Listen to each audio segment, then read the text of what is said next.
discuss with you about three main components of food and how these are converted from their complex structure to the simpler structure. Because when we are reading about digestion of these components of food, it becomes very difficult for us to understand which actual part is getting converted into which other part. So for knowing that, it is very important to learn about how these components of food are actually being broken down. So here I have written three components of food which are actually being digested during the digestion process in human being. I have written here carbohydrates, proteins and fats.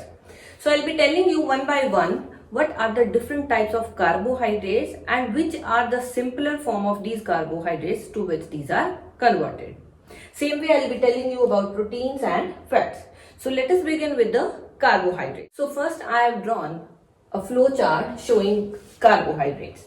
Now here carbohydrates are of two types. One is the simple carbohydrate and second one is the complex carbohydrate. Now further these simple and complex carbohydrates are being divided into, simple is divided into monosaccharides and disaccharides, whereas complex is further categorized as polysaccharides. Okay. So after that I have written three each for all of these.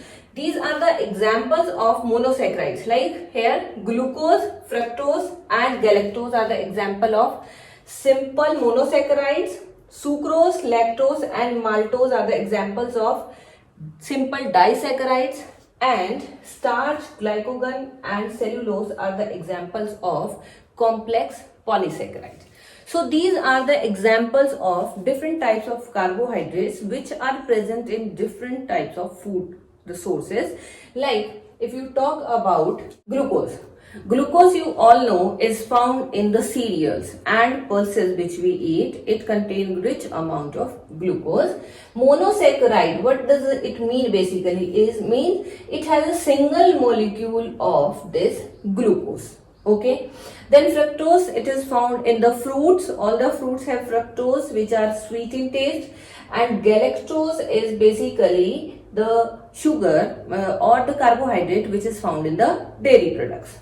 Then disaccharide, here it is written sucrose. Sucrose is, di means made up of two molecules. So sucrose is basically the sugar or the carbohydrate which is found in sugarcane and sugar beet. Lactose is the one which is found in milk, and maltose is actually that carbohydrate which is found in germinating seeds like sprouts. When we are preparing, those contain good content of maltose. Then polysaccharides, starch. Starch is found in most of the cereals. Your maize, it is found in potato, it is found in rice. These are having good content of starch. Then glycogen. Glycogen is basically that form of glucose which is in the stored form in body. When body is not requiring the glucose which is present, then some part of it get deposited in the body or stored in the body, that is in the form of glycogen in the muscles. And then third one is the cellulose. This you all know, this is that complex carbohydrate which is found in the grasses or green leafy vegetables which cannot be digested in the human digestive system. Now I hope it is clear to you that what are these different types of carbohydrates which are actually present. So now it will be easy for you to understand how these all carbohydrates are getting broken down into their simpler forms. So next component of food is proteins. Now protein is another important source of energy for us, and it is basically present in foods like peas, grams or most of such food items which are from the leguminous plants. Now when we break down this protein is basically the complex form of this. So when we break down, it ultimately comes into amino acid. This is the simplest form of proteins. Now when we have to come to this stage, it is not straight away proteins being broken down into amino acids. They go step by step, and first proteins are broken down into large polypeptides. Poly means many and peptides means chain of amino acids.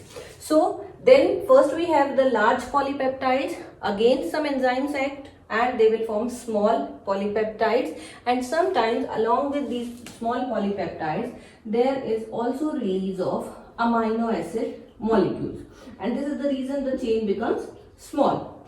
And after again some enzymes work on these small polypeptides, they will ultimately lead to the formation of amino acids, which are the simplest form of these molecules, and these can be easily absorbed by the body after digestion of the food. So this is about how proteins stepwise break down into the simpler molecules. Now the third main component of food which basically digests in the digestive system is fats. Now fats are actually of two types if we categorize them on the basis of how these are being bonded and what is their state at room temperature. So these are two types, saturated fats and unsaturated fats. Saturated fats means the fats which are solid at room temperature.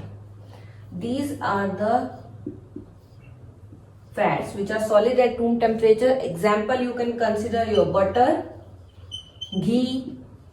These are the examples of saturated fats, and unsaturated fats are those which are liquid at room temperature. So what will come in these? These are basically the oils which remain liquid, and this we are talking about the cooking oils which we are talking about in the digestion of food. Okay, so these are the two types of fats, but when ultimately enzymes will work on these fats, they will just be converted into fatty acids and glycerol.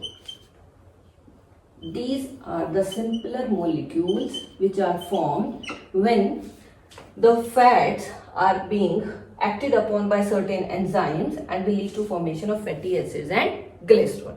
So these are basically about the three main components of food, which are carbohydrates, proteins and fats, which we will be always reading in our digestive system, because these are those components of food which require breakdown into simpler molecules so that they can be easily absorbed by the body.